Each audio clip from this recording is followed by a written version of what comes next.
Area Council of Governments Policy Board meeting for August 9th, 2023. Starting with roll call, sir. Morning, I'll read the roll. Please let us know if you're here. Commissioner Carl Baxmeyer. Here. Councilman Jessica Bohannon. Commissioner Mike Burrows. Here. District Deputy Commissioner Matt Deitchley. Here. Councilperson Dwight Fish. Here. Councilman Doug Graham. Here. Commissioner Terry Groninger. Here. Councilwoman Kathy Groninger. Here. Councilwoman Lori Hammond. Councilman Greg Hickenbaugh. Here. Mayor Phil Jenkins, reigning mayoral go-kart champion. Thank you. Here virtually. All right. You know, that's not cool. I just heard a rumor that was the case. Call you out for coming in last. We haven't gotten to that part of the roll call yet. I have to use the days palace to get what I got. I have a feeling the weighted rule is going to go away, right? District Deputy Commissioner Todd Johnson. Mayor Gina Lichty. Here. Mayor James Mueller. Mayor Rod Robertson. The wonderful host of the Elkhart Cup races here. Councilman Mark Root. Mayor Mark Center. Here. Mayor Joseph Tallmer. Commissioner Susie Wyrick. Here. Mayor David Wood. Here. We have a quorum of members present. Okay, minutes for the July 12th meeting. Make a motion to approve. I'll second that. We have a motion and a second. Any further discussion? Hearing none, all in favor signify by saying aye. Aye. All opposed? Motion carries. Finance report, Deb. Good morning. Morning. So through the fiscal year and today, June 30th, 2023, we had expenses in the amount of $7,778,093.79, which was almost 90% of our total year budget. So we were well within our budget for the year. Our cash balance at the end of June was $2,951,129.21. And our total disbursements for the month of June was $908,387.44. Are there any questions over the financial report? If not, I'd like to ask for board approval of the June financial report. Motion to approve. Second. We have a motion and a second. Any further discussion? Hearing none, all in favor signify by saying aye. Aye. All opposed? Motion carries. Thanks, Deb. Race winner Phil Jenkins. Anything from the secretary? Just have some hardware to display, but yeah. And just to correct anything that you may have heard on WNDU, Mishawaka did not win this year. Oh, wow. So anyway, no, you guys have the administrative amendments in your packet. James and his staff could be happy to answer any questions. Thank you. Yeah, can we ask about the humility of the racers? We are actually showing Gina, the racer from Goshen. Humility or humidity? Yeah, exactly correct. We gotta make sure we get the right example. Thank you. James, new business. All right, in new business, just when you look at the agenda, you might have thought today's agenda would be a little short, and there are a few agenda items. The reason, first off, is that we're in this time period. Every 2 years, we do what's called our Transportation Improvement Program. This is a 5-year document that lists all of those projects that we are planning to do with federal dollars in the next 5 years. We already turned our homework in back in May, where we turned in our new transportation improvement document. So it's brand new, but we're waiting for the state to finish up what is their STIP, the State Transportation Improvement Program.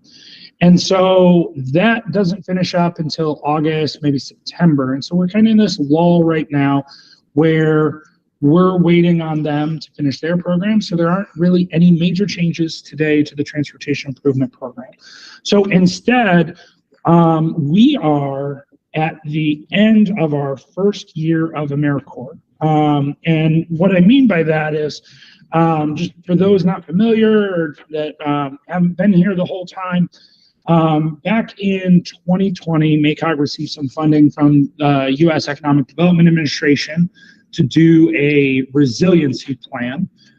This was an addendum to our comprehensive economic development strategy. So essentially, based on the things coming out of the pandemic, the lessons that we learned, what are items that we could do to become more resilient? We did that planning. We had the board approve that plan. And then that funding ran out. And EDA said, thanks. That did help build capacity for your region for a short-term period, but this is not sustaining dollars. So we wanted to figure out ways that we could start to make an impact related to economic resilience and then environmental stewardship. Those were two major areas that a lot of our local governments, nonprofits, that whole planning process kind of showed us that there is great need. And a lot of folks are working in those areas, but they maybe don't always have the largest budgets. They also don't always have the largest capacity. So it might be a person of one or kind of a smaller group of folks in those nonprofits or local governments working on that.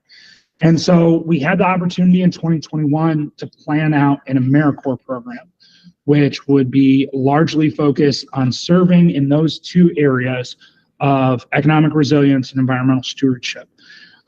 We went through that planning process.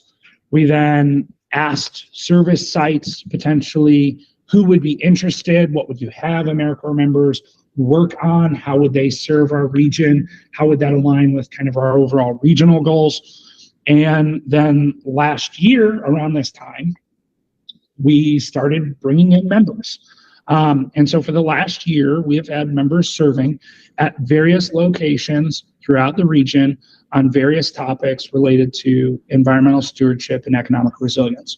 So today, really, it's a moment to pause and to reflect on that last year, to thank all of our members and service sites for their involvement in the program, and then also to serve as a reminder that then we're about to enter year two. And so we're in the midst of recruitment for year two, placing folks with service sites and those items. So that's the brief background. So in kind of another reason why we wanted to do this is that serving in AmeriCorps has a lifelong impact of fostering personal growth, developing leadership and teamwork skills, and instilling a sense of civic responsibility. A lot of AmeriCorps members find that their experience shape their values, their career paths, and their perspectives on community engagement, and instill a lifelong commitment to making a difference in the world. And I don't know if you know this, but a number of our staff members actually are former members of AmeriCorps. So on our staff currently, at least the folks that I know, so if anybody else is an AmeriCorps member and didn't tell me, I apologize, but these are the ones that I know for sure. Amber Werner, Leah Thill, David Harker, Caitlin Stevens, and Dr. Kate Barrett. Those 5 folks on our staff have previously in their experiences been AmeriCorps members. And so it's always been something that I feel like for our staff, it instills kind of that passion for trying to serve the region. So today we're gonna spend just a few minutes here to talk about the AmeriCorps program. Just the highlights here is that we had 18 members throughout this service year. They served over 9,000 hours at their service sites, and there were 9 service sites that they served. So this was kind of our year in review for year 1. So we're excited to see the program continue to build and those numbers grow over the years to come. And related to those service sites that we had, these are those 9 service sites. So you have the St. Joseph River Basin Commission, you have InFocus, the South Bend Bike Garage, Greenbridge Growers, Seed to Feed. You have the Elkhart Environmental Center, you have the City of Goshen, the Department of Environmental Resilience, you have the Tolson Center, and Shirley Hines Land Trust. So those are all the different nonprofits and local governments where these members served. And today with us, we have many of our 18 members. Here's many of their smiling faces here out in the field at their service sites. And what we wanted to do is we wanted to be able to thank them for kind of their completion. It's not quite completed. Okay. It's the end of August, but you know, we figured this was still a good time. So you still have to finish the rest of your hours. But we wanted to be able to thank them for that. And so I now get the distinct honor and responsibility of trying to call folks' names and then handing them their. Hey, Jay, Yep, one question before you do. absolutely. Is there any short testimonial that one of them can give about their experience? I was going to ask them as they came up if any of them wanted to give us a little bit of like, it's, what I will say is it's completely optional.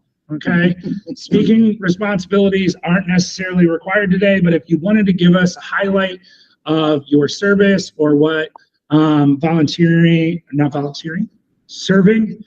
meant to you and what service means to you, we'd definitely love to hear that. Also with us today, we have many of their service sites, the supervisor at that service site. So we're going to do these by service site. Sure. Is how they're organized. And if after the members come up and receive their plaque, if any of them want to say anything, then the service site supervisor, if you want to add in anything as well, feel free to. Again, it is completely optional, so don't feel like you're being put on the spot to give a long speech. Except for if you had the environmental Tulsa. You just get those looks and hopefully they pick up. All right, so our first two here that I had, and I'm going to read first names because I am horrible with phonetics, as our staff knows. So I have Shay and Acadia with the city of Goshen. They served at the Department of Environmental Resilience. And so I believe both Shay and Acadia are here.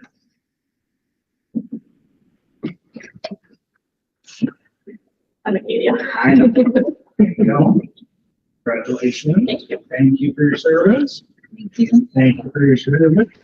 Thank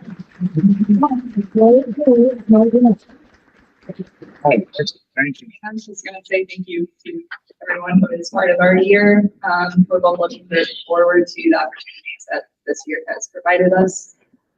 Another year of service. I think just describe briefly what you did during your service year.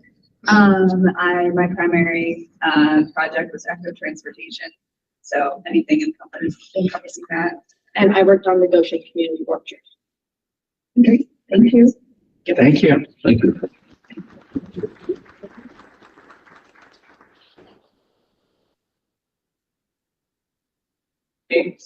Yes, Like a thing. Teresa, come on up. Teresa is the site supervisor there in Goshen, and that's not your official title, No, obviously. that's good. And I love the fact that this was optional, but really, Optional but required. we want to say we really appreciate the opportunity to be a part of AmeriCorps service and have service members. They did an incredible amount of work for us, service for us, but accomplished great goals. And we're looking forward to being part of it next year as well. And the list is long on the projects that they will be serving on. And it's a huge help to our community, especially when you talk about quality of life. I mean, you're always struggling to pay your bills in any community, and infrastructure, of course, you have to make sure your roads are all paved and everything works and your utility works. But quality of life is so important. And that is one way that AmeriCorps service really plugs in. So thank you very much. Thank you, Tracy. Right, next we have Denver Black with Shirley Hines Land Trust. I'll meet you, so you don't have to walk as far.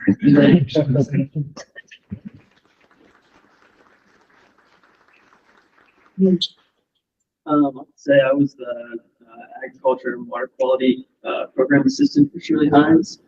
And as someone who's maybe looking to do more nonprofit work in the future, it was a great opportunity to see the ins and outs of how a nonprofit works on a daily basis.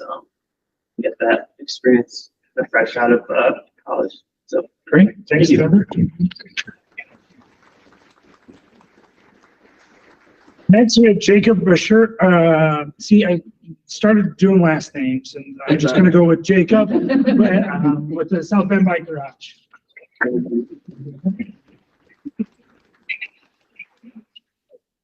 So I work as South Bend's bike ambassador. So I got to do a lot of giving away of bikes and working with community centers. A lot of fun, and I appreciate the opportunity. Great, thanks.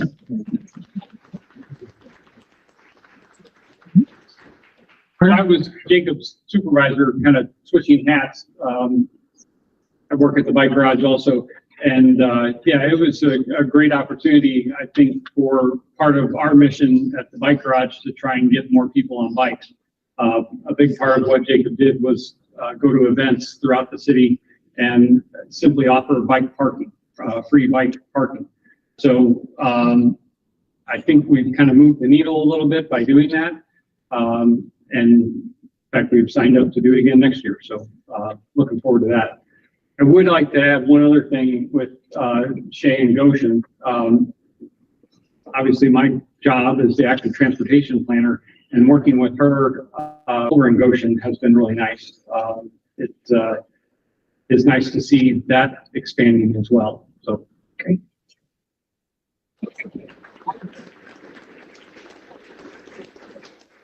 Next, we had 3 members serve at the Elkhart Environmental Center. So we had Madison, David, and Christian.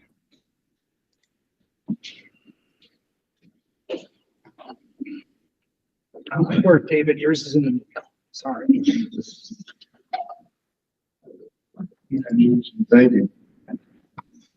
Christian. Thank you. Congratulations. Thank you. There you go.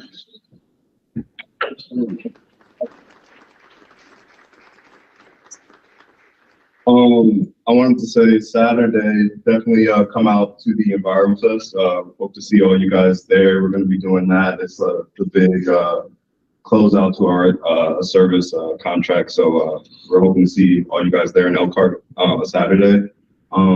It's been a great experience for me. You know, just going somewhere that needed the help. There's a lot to do out there at the Environmental Center with the property there. So we got to accomplish a couple things like clean up the river view. So if you go walk there now, you could see the river on a couple of the trails you go to, you weren't able to see before ever. So I was glad to be a part of it and looking forward to the Environment Fest.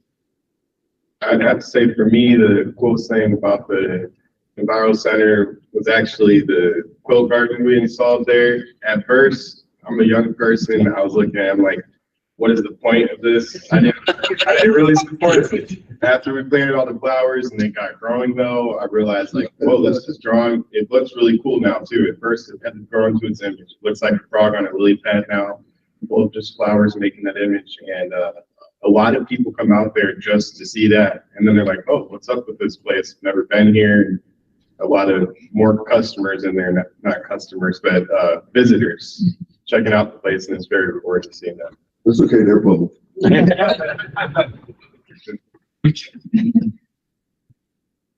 you.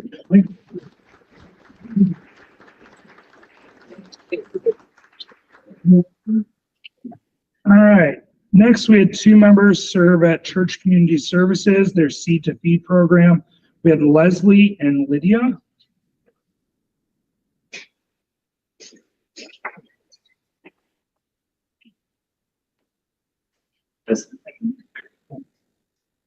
Congratulations. Congratulations.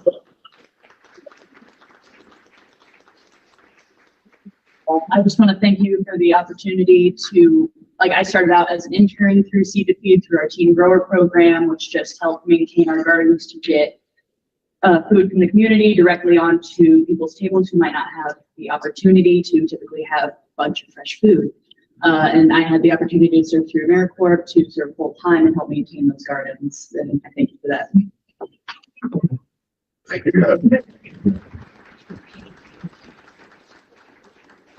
We had 1 member, Brian, serve at In Focus.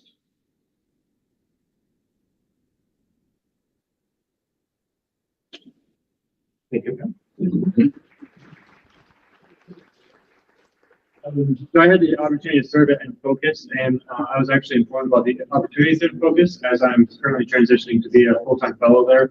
But I was really appreciative of the AmeriCorps service. And I think it's a great opportunity for our community as we help kind of maintain a talent pipeline for the region. It really shows people, it helps people to get to know the area. My project specifically was also tangent to that. I got to work on two kind of initiatives, one in workforce development through Upskill South Bend. I assisted with researching some certifications and getting people onboarded through what some might call non-traditional education. So certification programs or alternative education. And then I also served with contractor mapping. So we can help potentially equip homes with new upgrades. So we wanted to understand the landscape a little bit better, how much people knew about grants that were already available to them, as well as grants that are incoming through. I'm appreciative of the opportunity to learn more about that and do that work.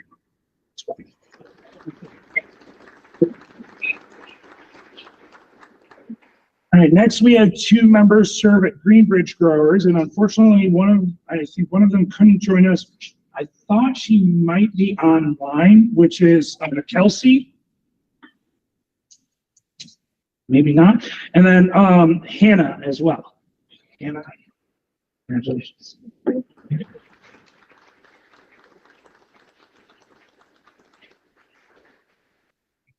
Well, I'm Jan Pilarski, the site supervisor, and I just loved working with Hannah and Kelsey. They dove right in, and MACOG has been so pivotal for us, particularly this summer. We're just located down the road, follow Church Street, Freeman Highway, and Kern. We're a 5-acre sustainable farm that also works on economic resiliency. So our purpose on that side of things is to employ those on the autism spectrum who most often find themselves as youth to young adults, 90% unemployed. So for that, we're engaging them to be farmers growing throughout the year. We have aquaponics, 2 other greenhouses on our structure, and a field of 2 acres that these 2 have just helped so that we can provide food access to people in need and serve the food bank, particularly this summer. So couldn't have done it without MACOG. We look forward to another successful year. And since we're so close, anyone who'd like to check us out sometime, we always give tours. That's a big thing that those 2 have done. So thank you, MACOG, for such a great summer. Thank you. Great program.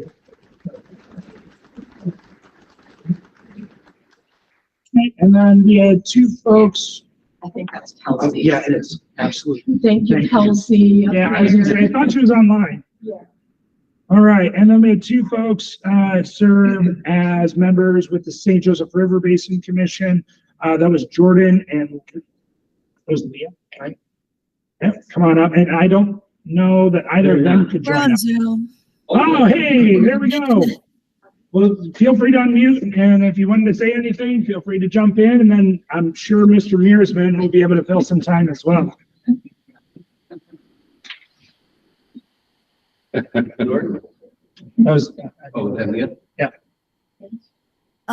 I guess I'll just say that it's been really cool. We just have been taking samples in several sites around the area, and we're testing water quality, and it's been super informative, and I just enjoy being outside in nature, honestly.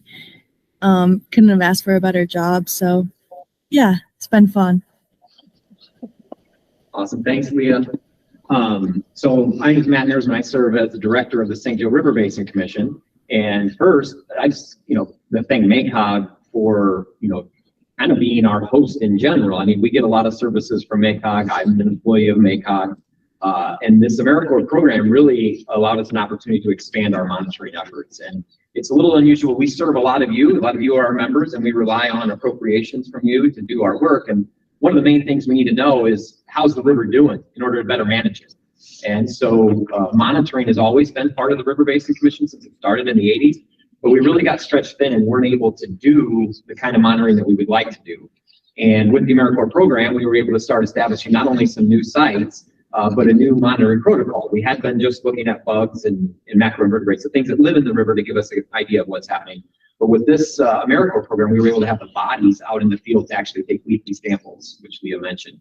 And it might seem a little out of the box. These folks were working way over in Steuben County, and you might think, well, what's that got to do with me? Well, all that water in Steuben County is coming through your community. So understanding what it's like before it gets to you is really important. And we just want to thank MACOG and the AmeriCorps program for that opportunity. If it's okay, I would also like to say something. My name is Sam Drerup. I'm working with Leah and Jordan. First, I just want to say they've been doing a great job, and just to kind of give you guys a little understanding of the scope of what they did this summer. We've collected, at the end of this week, we'll have 110 individual samples for caffeine, as well as a slew of, I think, 6 or 7 other water quality monitoring metrics. Just a tremendous amount of data, really letting us see kind of in real time what's happening with the water within the St. Joe River Basin. Great. Thanks, Dan. Great, thank you. James? Yes. The EEC, Elkhart Environmental Center sponsor is there at the I bottom. don't see, Would like- is Jeff there? Yeah. All right. Jeff, if you're there. Hello there. Hey. Hey, sorry I couldn't be there in person. As they alluded to earlier, we have our large event that we're gearing up for. But I do want to say what our AmeriCorps members have done for us has really been unbelievable. And they really did a good job describing what they've been doing, because they're basically reclaiming a forest and making it look like a native, healthy Indiana forest by removing all the invasive brush underneath it. And we've gotten several compliments from people visiting our site, able to see the river or enjoying the new River Greenway Trail. And they're seeing the difference that just 3 members have done. And I know our other departments that have to haul away all this stuff, and they've been removing, aren't too thrilled with us, but that's the sign of progress, even though they're several 40-yard dumpsters of brush removal that's had to happen. But I just thank you guys, and thanks to MACOG and the AmeriCorps. It's been just a tremendous asset for us here at the Environmental Center. Thanks, Jeff.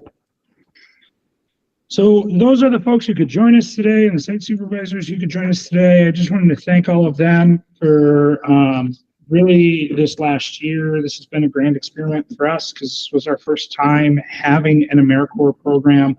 But based on kind of those planning products that were pointing us towards environmental stewardship and economic resilience, and at MACOG, we often say that we serve St. Joe, Elkhart, Marshall, and Kosciuszko County. So it made a lot of sense to have kind of a service-focused organization program underneath our office, and being able to provide that on a regional scale to continue to add capacity around environmental stewardship and economic resilience. So just really want to thank Amber and Leah from our staff. Amber's hiding in the corner. So yeah, there you go. Yeah. So, you know, for everything that they've done to make this program have a successful first year. And this is just a reminder that we're starting to enter into year 2. Number of our AmeriCorps members are continuing on in their service. They had so much fun in the first year that they're coming back for more. But we've also done some recruitment to add new members and new service sites. So hopefully the program continues to provide capacity in next year and the years beyond. So just want to thank everyone again for a successful year 1. So thank you.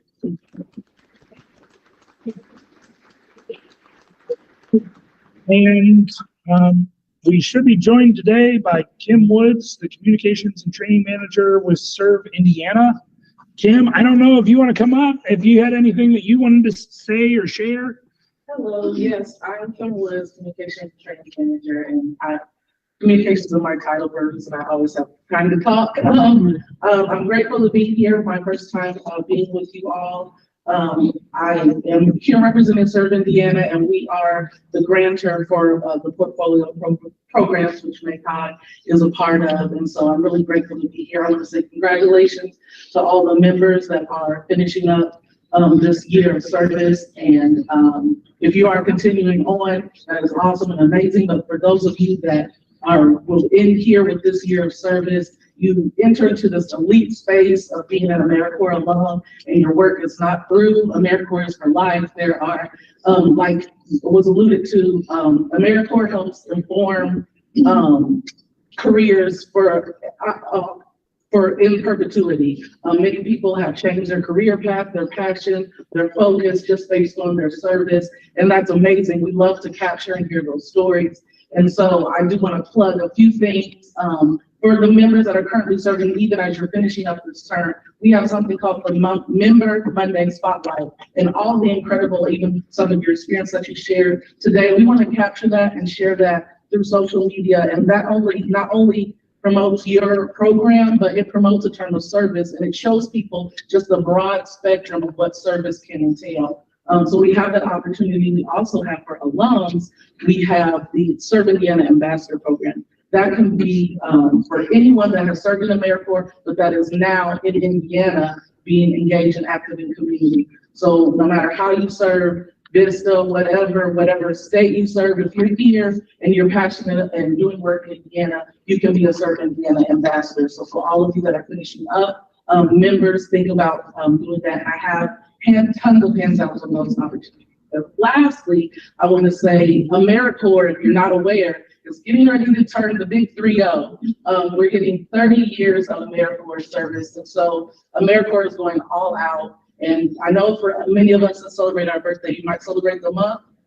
AmeriCorps is celebrating for 8 years. So that's so that AmeriCorps celebration begins next month, September to the following September 2024. So our Serve Indiana Awards for Excellence will be a part of that celebration and a part of that 30-year event that will happen in November for us. But it is a registered event as part of the 30th anniversary of AmeriCorps. I have handouts on that. I'd love to see each and every one of you.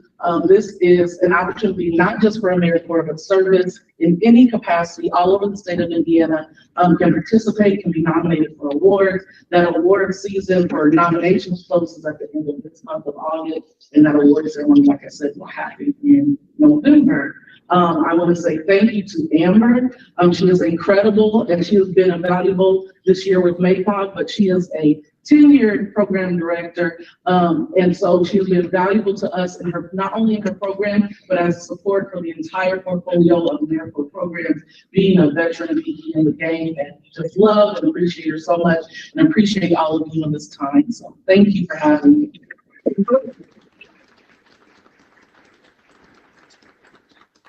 And then just lastly, Serve Indiana, we had never been a grantee to Serve Indiana. And so we appreciate them taking a risk on us 2 years ago with a planning grant. And hopefully we continue to have a great partnership there and as this program builds out. So thank you to them as we've added them as one of our newer grantors. So thank you.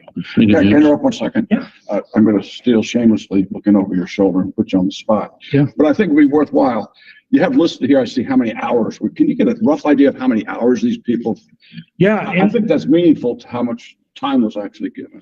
So if you're not familiar, AmeriCorps has a number of ways in which that you can serve. So you have full-time, you have half-time, you have part-time. And so based on folks' availability, perhaps they were in school and they only could serve during the summer. So they might have been in a half-time capacity, or they might have been able to do a whole full-time capacity. So when you add up all of those hours across the members, it's just short of about 9,000 hours for the service here. Yep. And, we were able to have a number of part-time members throughout the summer this year, or half-time members. So hopefully in this next year, as we've done recruitment, and we'll see a number of those folks be, depending on the position, it always kind of depends, but we'll see more probably full-time folks. And so you'll see those total number of hours grow in the service here. That's a lot. Yep. All right, so that was our main presentation today. I'm happy to answer any questions about AmeriCorps if anybody has them, but I feel like we've covered it thoroughly today. So we would just move over to our staff updates. Okay, grants and funding, Dana Weaver. Good morning. Good morning. The multimodal project discretionary grants include the MEGA, Infra, and Roll. These are geared towards nationally and regionally significant projects, and the deadline for those applications are August 21st. But it is worth mentioning the SMART grant, which is the Strengthening Mobility and Revolutionizing Transportation Program. Notice of funding has been announced. This program gives state, local, and tribal governments the resources they need to find technological solutions to some of their most pressing transportation challenges. And these applications must be submitted by October 10th. So the United States Department of Transportation is accepting applications for the Reconnecting Communities and Neighborhoods program through September 28th. This program is dedicated to planning and capital projects that prioritize disadvantaged communities, improve access to daily needs, foster equitable development, and eliminate transportation barriers. Lastly, the NDOT has announced an upcoming notice of funding availability for local rural federal aid projects, which opens November 1st and will close November 30th. These funds are available for local public agencies who are interested in any type of new project, including bridge, road, safety, sidewalk, and other projects that are eligible under the FAST Act. Applications will only be accepted through NDOT's ITAP, local call application from certified LPAs, employees in responsible charge. If you're interested in applying for a grant, need assistance, feel free to reach out to MACOG staff. Great. And then in other items, kind of related to these grants and funding, the House Appropriations Committee in the middle of July released its THUD, which is Transportation and then Housing Urban Development Bill. It's the appropriations bill for FY 2024. It did land a little bit with the FUD, so we'll see ultimately where it goes. The bill is proposing a 25% reduction in funding compared to our current levels, largely focused around the discretionary programs that we just kind of mentioned. Those discretionary programs in the bill would be decreased by about $65 billion. And so ultimately there could be some big changes on the housing the transportation kind of funding levels for the discretionary grants in the next fiscal year or moving forward. And so we'll continue to monitor that and let you know how that impacts all of our funding as well as then the discretionary grant program. So just wanted to give you that kind of update as the House and Senate work through appropriations. That's where it was kind of towards the middle of last month. So just FYI. Question about 65 billion, that's a big cut. How do they rationalize that? Well, a lot of it is based on that number specifically is based on when you factor in the offsets for the current gas tax doesn't pay for all of the transportation funding. And so you need a number of offsets, taking money from other funding sources to really pay for that. So I know when they negotiated the debt limit, there were discussions about how to cut funding in future programs to curtail some spending. So I think a lot of it is related to that, but I don't know that we have. Courtney is here at the Senator's office. Not to put you on the spot.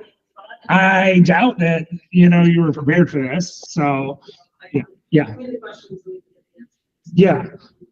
So we'll kind of send out an update when we reach out to our congressional delegations kind of about where the THUD appropriations bills are largely kind of focused on. I do have a rundown of where all of that's coming from theoretically, but a lot of it's centered around the not necessarily the formula programs, but the discretionary programs that USDOT is doing a lot of the awarding for. Okay. Okay. All right. Next, this is a preview. This is like the trailer for next month. Okay. Every census, the U.S. Census, after it tallies up all of its numbers a year or two, or sometimes 3 in this case, later, they get around to publishing what's called the urbanized area boundaries, or at first they designate what are called urban areas. So there was a big change this year for the 2020 census. They called everything urban areas now. The smaller areas that were under 50,000. So on this map, the Napanee, Syracuse, kind of the North Webster area, Warsaw, and Plymouth used to all be called urban clusters. That was their name. They're now all called urban areas. Okay, but in transportation, we get formula funding for the urban areas that are 50,000 or greater. So in this case, that would be for the Elkhart Goshen urbanized area and the South Bend Mishawaka urbanized area. Fun thing to note, we have 2 urban areas here. That's why they're shown as different colors. Even though they touch and technically intertwine like a pretzel in certain parts, they have not melded those 2 into one large urban area. They are technically 2 separate urban areas.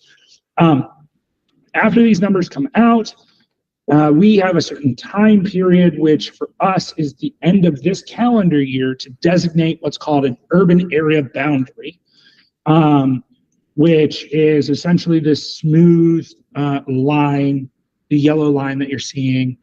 And everywhere within that kind of yellow area would be areas that we would have the option to invest our federal transportation dollars that come to MACOG. Okay, so our staff has taken a look at where those urban areas are. We've compared it to here, let's see. Okay, so this is the green area there is what was our urban area boundary in 2010 when we smoothed everything out. The census made some changes to the formula that tried to shrink urban areas generally across the country. So we see a little bit of reduction here.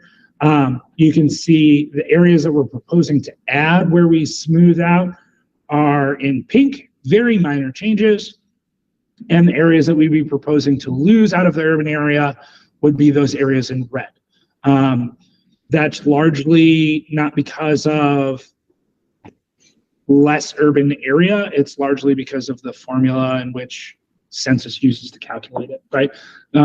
So in the grand scheme of things, our proposal next month, after we consult with NDOT, Federal Highway, FTA, to make sure that they're in agreement with our logic, is that we'd be proposing this kind of urbanized area boundary that we would be asking the board for approval on.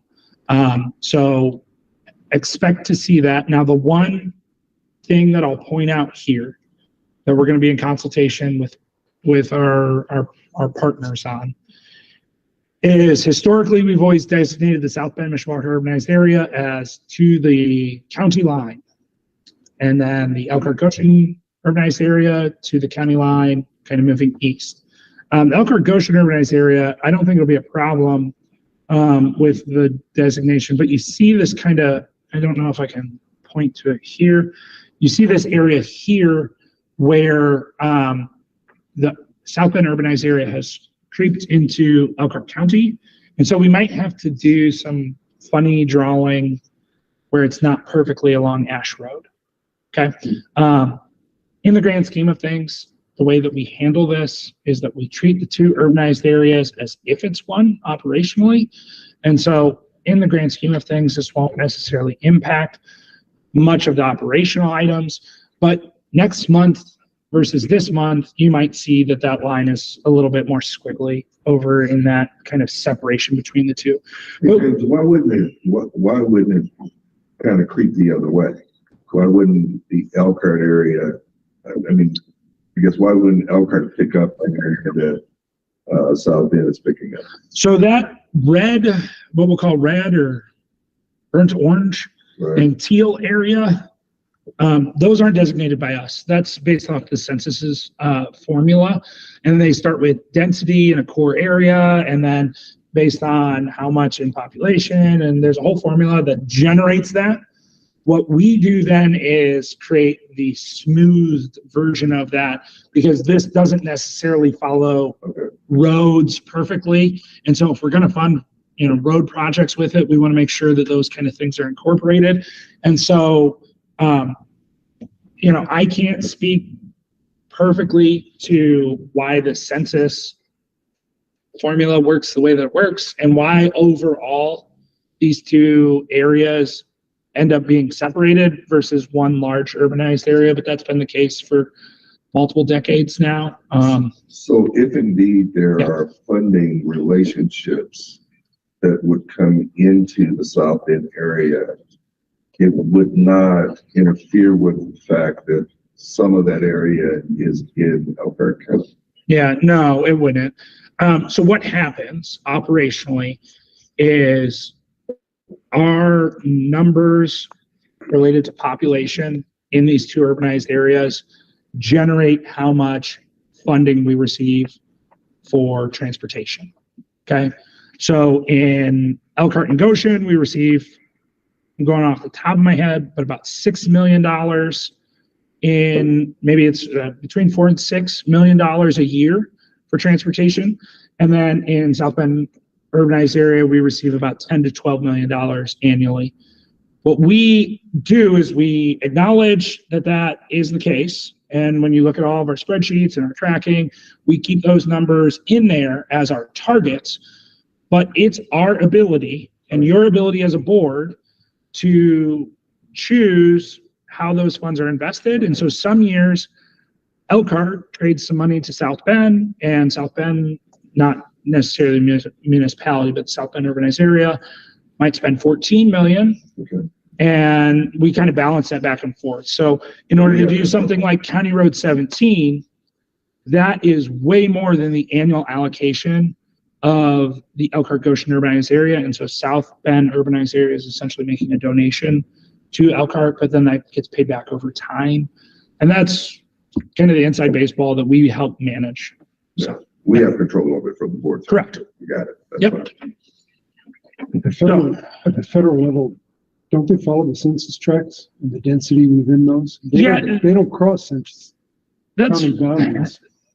Well, so the biggest driving factor, I think, to why the two urbanized areas are separate is it comes down to MSA, that two MSAs can't absorb each other in an urbanized area. And so the St. Joe County MSA is like St. Joe County and some counties in Michigan, as well as perhaps Marshall County off the top of my head. And then like the Elkhart one is Elkhart County, and then like Cass County in Michigan. And so they're two separate and distinct MSAs.